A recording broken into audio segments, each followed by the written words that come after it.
Salam sejahtera untuk kita semua. Selamat berjumpa kembali dan kali ini kita akan membahas mengenai penalaran dan konsep logika. Kalau kemarin kita sudah sampai pada operasi-operasi dasar pada logika, kali ini kita akan masuk dalam pembahasan mengenai pernyataan berkontor.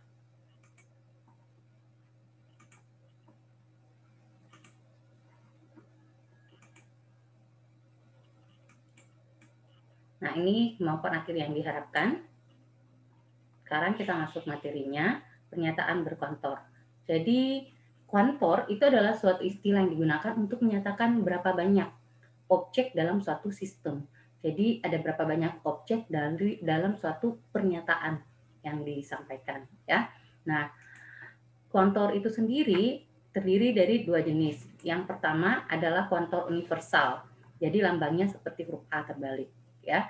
Nah, kontur universal ini berarti untuk setiap atau untuk semua. Ya, jadi untuk setiap atau untuk semua. Dan kontur yang kedua adalah kontur eksistensial. Lambangnya seperti E terbalik seperti ini, ya. Nah, kontur eksistensial itu berarti terdapat atau paling sedikit satu.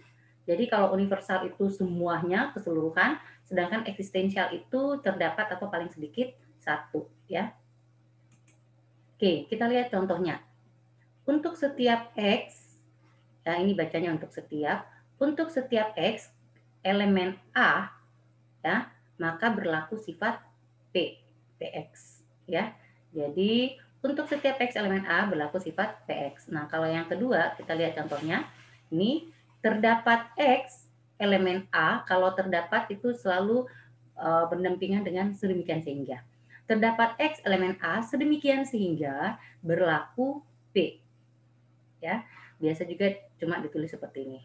Terdapat X, PX. Jadi terdapat X sedemikian sehingga berlaku sifat P. Nah, hukum De Morgan itu mengingkari suatu pernyataan, ya.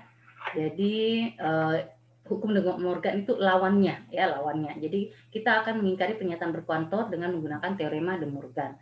Nah, kalau misalnya jadi dua kontor ini tadi universal, lawannya adalah eksistensial. Eksistensial itu lawannya universal, ya. Nah, kalau misalnya kita ada pernyataan untuk setiap X elemen A berlaku P, maka ingkarannya, ini simbol ingkarannya, ingkarannya untuk setiap X itu adalah terdapat X, ya. Untuk setiap X elemen A, terdapat X elemen A, ya.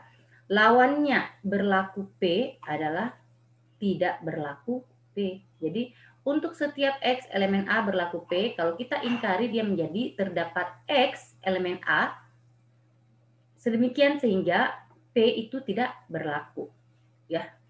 Nah, kalau sebaliknya, kalau pernyataan kontornya adalah terdapat X elemen A, sedemikian sehingga berlaku P, maka ingkarannya, lawannya itu adalah lawannya terdapat itu untuk setiap. Untuk setiap X elemen A berlaku P, itu lawannya adalah tidak berlaku P atau berlaku ingkaran P, ya. Nah, kita lihat supaya lebih paham, kita lihat dalam bentuk contoh kalimat, ya. Contoh, semua mahasiswa gembira. Semua berarti kontor universal, ya. Semua. Nah, lawannya semua adalah ada atau terdapat beberapa, ya. Jadi lawannya semua kontor universal adalah eksistensial.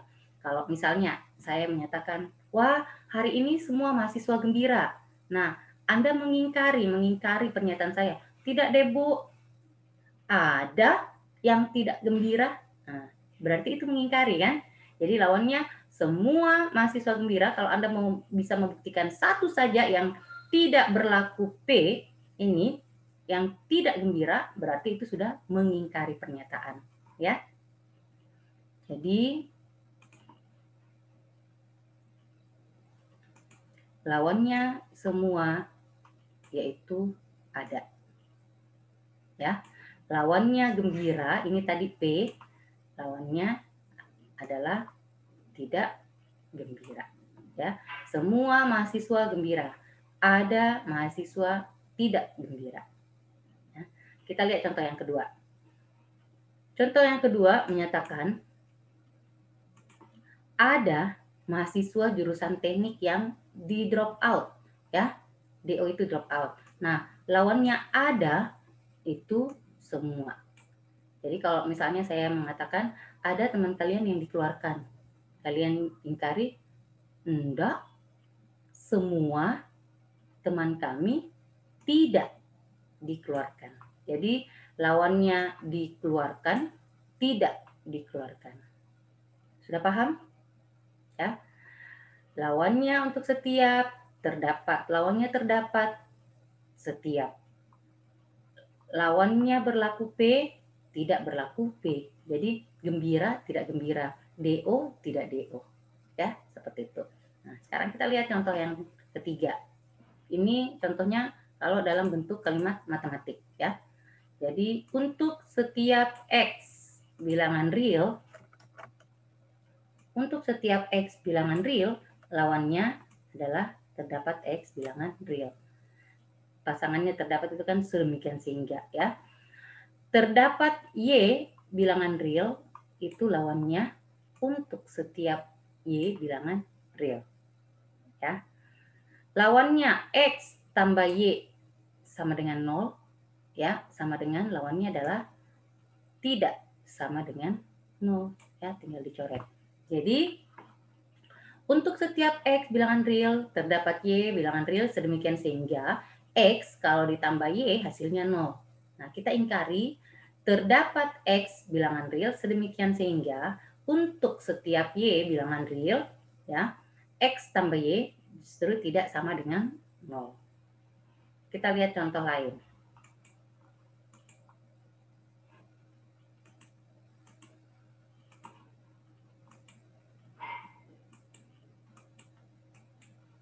Tentukan ingkaran atau negasi dari terdapat X bilangan real sedemikian sehingga untuk setiap Y bilangan real berlaku X kurang Y tambah 7 lebih dari 15. Lawannya terdapat X bilangan real sedemikian sehingga itu satu paket itu, ya, kata sedemikian sehingganya. Terdapat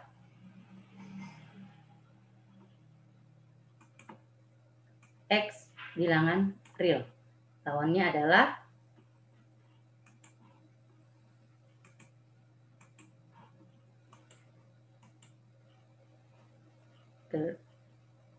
terdapat itu lawannya untuk setiap, ya. Kemudian untuk setiap itu lawannya terdapat X kurang Y tambah 7. Ingat, jangan diganggu-ganggu ini, jangan kurang diganti tambah, tambah jadi kurang, bukan. Fokuskan pada simbol pertidaksamaannya, ya. Lawannya lebih dari 15, lebih besar dari 15, ya. Lawannya lebih besar dari 15 itu adalah bukan hanya 5, lebih kecil, ya. Lawan dari lebih dari 15 kan, kalau lebih dari 15 ada 16, 17 dan sebagainya. Jadi yang selain 16, 17, 18 dan sebagainya adalah ada 14, 13, 15 itu sendiri juga masuk. Kan lebih dari 15 berarti ada 16, 17, 18, 19. Yang mana yang tidak masuk? Kita coba gambarkan pada garis bilangan, ya. Jadi kalau misalnya ada garis bilangan seperti ini, ya. Kemudian kita gambar, ya.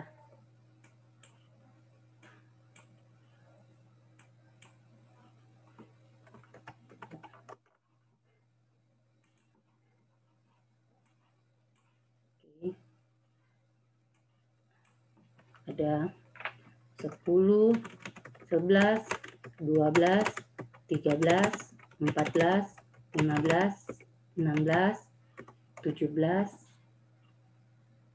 ya, 18, 19, 20, 21 dan seterusnya, ya.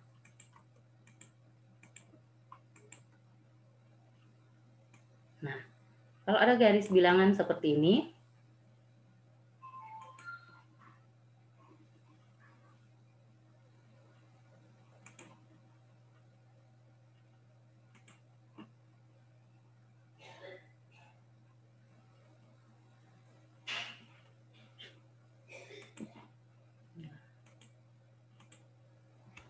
ya, ini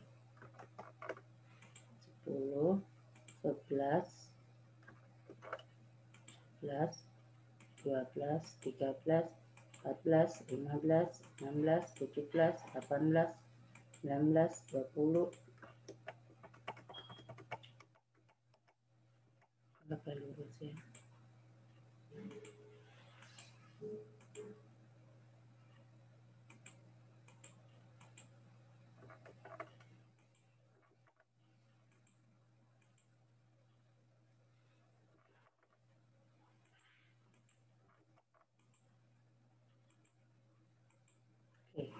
Jadi ini 10, 11, 12. Nah, lebih dari 15 berarti kalau lebih dari 15 maka yang mana tuh? 15-nya sendiri tidak masuk. Jadi kalau lebih dari 15 dia seperti ini.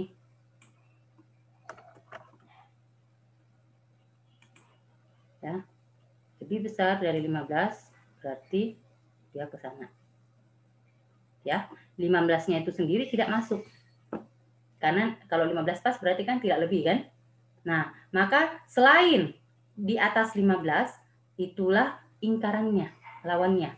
Ya, yang mana tuh lawannya? Ya, jadi lawannya itu mulai dari 15 itu sendiri. Jadi mulai dari 15 ya dan seterusnya. Maka lawannya lebih dari 15 adalah 15 itu sendiri dan yang lebih kecil dari 15 ya. Oke, kita lihat. Tadi lawannya untuk setiap lawannya terdapat untuk setiap x ya. Lawannya untuk setiap y berarti terdapat y. Sedemikian sehingga lawannya x kurang y tambah 7 lebih dari 15 adalah x kurang y tambah 7 kurang dari atau sama dengan 15. Jadi itu kalau ingkaran atau negasi dari kalimat matematika ya. Oke, sekarang yang selanjutnya adalah kita mau membuktikan apakah sebuah argumen itu sahih atau tidak ya. Nah, contoh argumennya adalah jika saya pulang kampung, maka saya tidak bisa mengikuti ujian susulan. Jika saya pulang kampung, maka saya tidak bisa mengikuti ujian susulan. Itu pernyataan yang pertama. Jika saya tidak lulus ujian, maka saya pulang kampung. Itu pernyataan yang kedua. Ya. Tetapi saya bisa mengikuti ujian susulan, pernyataan ketiga. Oleh karena itu, saya lulus ujian. Ya, pernyataan yang keempat.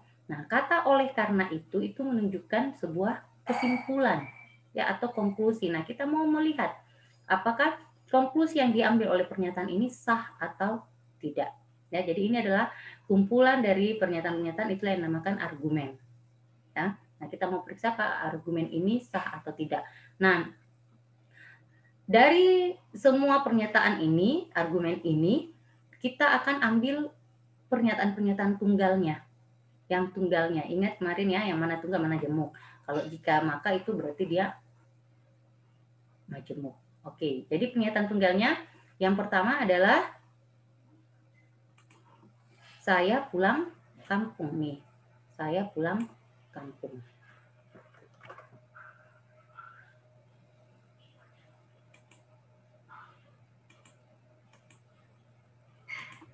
Oke, jadi nih. Saya pulang kampung.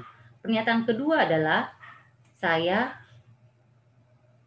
tidak bisa mengikuti ujian susulan. Nah, kita ambil kalimat ingkarannya ya, yang positifnya jangan yang pakai tidaknya. Jadi, yang kedua, saya bisa mengikuti ujian susulan. Nah, berikutnya apa lagi? Saya tidak lulus ujian. Ya.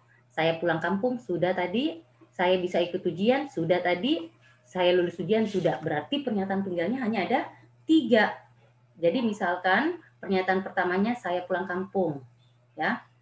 Yang kedua ini saya tidak bisa ikut ujian susulan, kita ambil yang positifnya, yaitu saya bisa ikut ujian susulan. Ya. Kemudian saya tidak lulus ujian, kita ambil positifnya itu saya lulus ujian. Berarti hanya ada 3 kan? Jadi ini kita nyatakan sebagai pernyataan P, ini Q, dan ini R. Ya, kita lihat.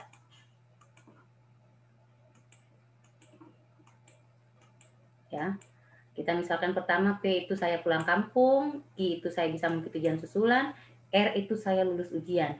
Sehingga kalau kita nyatakan ini dalam bentuk kalimat matematis, berarti ini adalah jika P maka Q, maka tidak Q. Pernyataan pertama, jika P maka tidak Q. Pernyataan yang kedua, jika saya tidak lulus ujian berarti jika tidak R, ya, maka implikasi ya, saya pulang kampung itu P, ya. Jadi kalau yang di atas jika P maka tidak Q, kalau ini jika negasi R maka P, ya. Jadi dia seperti ini kalau dalam bentuk kalimat matematis. Nih. P jika P maka tidak Q, jika tidak R maka P, ya. Kemudian Q saya bisa mengikuti ujian. Nah, konklusi ini simbolnya titik, 3 titik ini, 3 titik bentuk seperti segitiga. Ini ya. Ini artinya oleh karena itu atau jadi kesimpulannya R, ya. Jadi kesimpulannya itu R. Oke.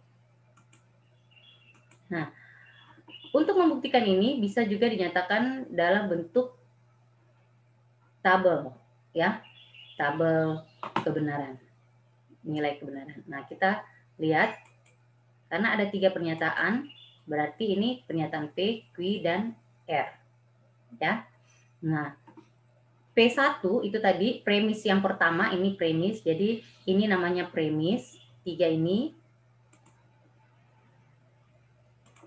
3 ini namanya premis. Ya.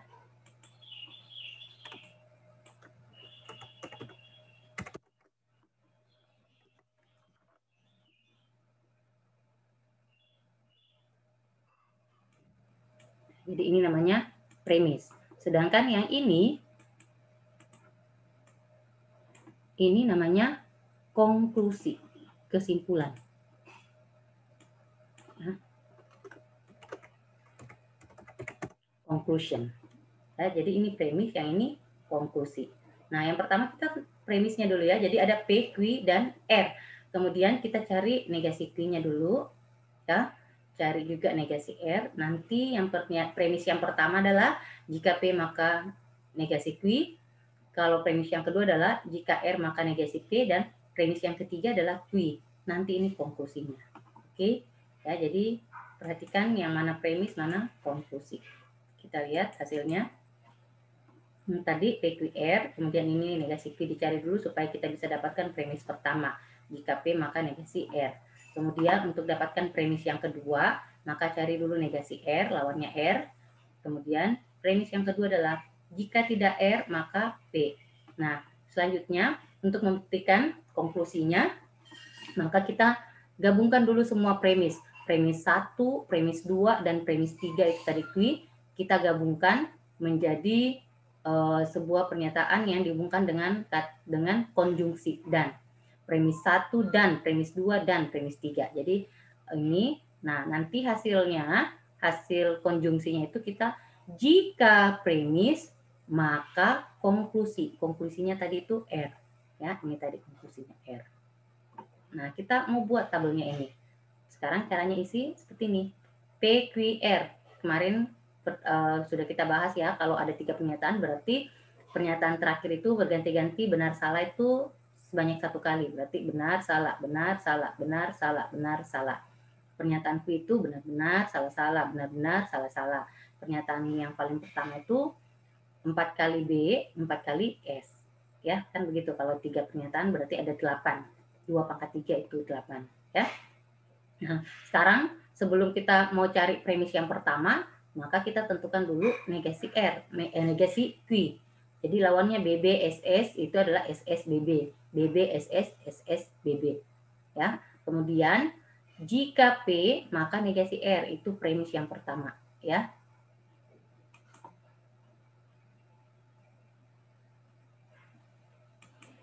Jadi supaya paham ini tadi ya, negasi Q dulu.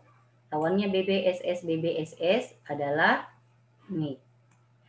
SS BB SS BB. Ya. Nah, sekarang kita mau hubungkan jika P maka negasi Q. Ya. Jika benar disalahkan berarti itu salah. Ingat kemarin ya. Benar disalahkan berarti nih, salah. Benar disalahkan berarti tetap juga salah. Ingat ya, kalau implikasi ya itu hanya BS yang salah. Sekarang ini BB, BB, SS, SS, SB, SB, tidak masalah. Berarti yang lainnya itu dia benar. Hanya ini dua yang BS, hanya baris pertama dan kedua yang BS. Oke, nah sekarang kita masuk ke premis yang, jadi ini premis yang pertama tadi ya. B1.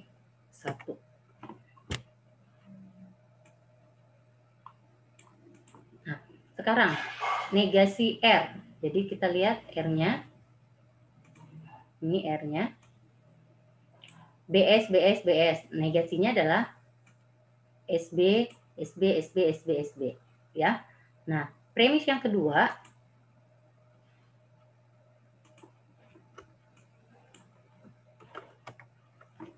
Ya, premis yang kedua itu adalah negasi R, berarti yang ini.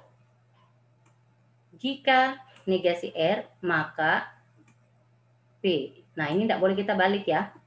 Jadi dia harus begini. SB, BB, ingat kalau implikasi ini, kalau implikasi hanya BS yang salah ya. SB, bukan BS ini ya, karena dari negasi R. SB, BB, SB, BB, SS, BS. Berarti nih, kita dapatkan ada BS. Nih. BS. Nah, baris ke-6. BS. Berarti hasilnya adalah S. Kemudian SS, tidak masalah. Nah, ternyata baris ke-8 kita dapat lagi BS. Nah, kalau BS berarti S. Ya. Nah, sekarang tadi kita sudah melihat ya. Ini tadi hasil dari premis pertama. Premis pertama. Ya. Kemudian ini adalah premis yang kedua. Premis yang kedua. Ya. Nah, premis yang ketiga adalah R. Nih. Q. Ya. Premis yang ketiga adalah Q. Premis ketiga. Nah, sekarang jadi kita konjungsikan premis pertama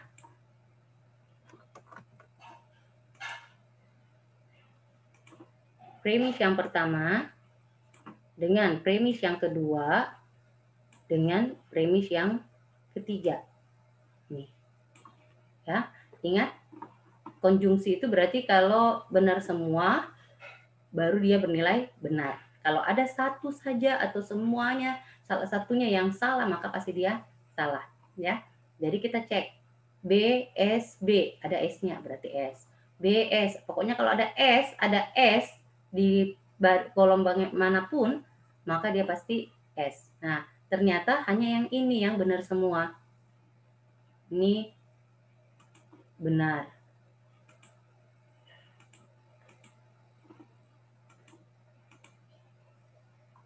Ya, jadi hanya ini benar.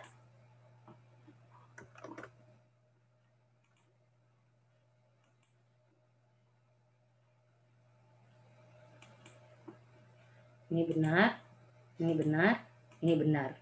Maka hanya itu yang bernilai benar. Yang lainnya ada salahnya, ini salah, salah, ini ada salah. Pokoknya setiap baris yang ada salahnya, maka dia bernilai salah ini ya. BSB salah, BSB salah, SBB salah, SBB salah, BBB berarti itu yang benar.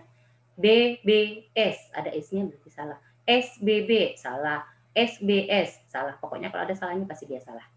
Ya. Nah, sekarang hasil premis ini kita implikasikan dengan konklusi. Yang mana tuh konklusinya? Konklusinya adalah R. Berarti sekarang yang kita lihat adalah jika ini maka R. Ya. Jadi ingat hanya BS yang S. Dari belakang ya ke depan. Nah, sekarang kita cek ada enggak yang BS ya. Ini SB, ini SS, ini SB, ini SS, ini BB, ini SS, ini SB, ini SS. Tidak ada BS. Berarti semuanya bernilai benar. Kalau dari atas sampai bawah semuanya bernilai benar, berarti itu namanya apa minggu lalu? Itu namanya tautologi ya. Jadi itu tautologi. Nah, pernyataan yang tautologi ya, argumen yang setelah dibuktikan ternyata dia tautologi, maka argumen tersebut sahih. Ya. Jadi argumen tersebut sah untuk disebut sebagai sebuah argumen. Jadi tidak semua itu argumen punya makna ya. Ada yang orang berargumen tidak ada maknanya ya. Tong kosong nyaring bunyinya. Oke. Nah, silakan kerjakan tugas yang kedua. Dikumpul lagi ke email saya, email novita.sambo@dipanegara.ac.id ya. Jadi jika Anda memiliki password yang sah, maka Anda bisa log on ke server. Jadi tentukan converse-nya, inverse-nya kontraposisi. Ya, jadi Anda memiliki password yang sah itu sebagai P, Anda bisa log on ke server itu sebagai Q. Nah, apa itu converse-nya? Converse itu jika Q maka P, jadi dibalik. Ya. Inverse itu jika tidak P maka tidak Q. Kontraposisi itu jika tidak Q maka tidak P. Jadi lawan yang tadi nih. P-nya P memiliki password, Q-nya Anda bisa log on ya. Nah, yang kedua soal yang mengenai kesahihan argumen yang baru saja kita bahas ya. Jika saya menyukai teknik informatika, maka saya belajar sungguh-sungguh. Berarti pernyataan tunggal yang pertama yaitu jika saya bukan jika ya, saya menyukai teknik informatika. Pernyataan tunggal yang kedua, saya belajar sungguh-sungguh. Nah, saya belajar sungguh-sungguh sudah, jadi tidak perlu lagi atau gagal. Berarti pernyataan tunggal yang ketiga adalah saya gagal. Ya, ini kan ada atau berarti dia disjungsi ya. Saya gagal berarti sudah 3 pernyataan. Oleh karena itu berarti ini bahasa konklusi ya. Oleh karena itu jika saya gagal, jadi ini premisnya semua. Jika premis maka konklusi. Jika saya gagal ya, berarti jika saya gagal berarti R, jika R maka saya tidak menyukai. Saya menyukai berarti negasi P, saya tidak menyukai. Ya. Jadi konklusikan dulu ini, konjungsikan, baru hasil konjungsi premis itu diimplikasikan dengan konklusi. Ya, tentukan apakah dia sah atau tidak. Buktikan dengan tabel kebenaran. Kalau benar semua atau tautologi berarti dia adalah pernyataan yang sahih, argumen yang sahih. Oke, sekian untuk hari ini. Sampai jumpa pada pertemuan kita selanjutnya. Tuhan memberkati.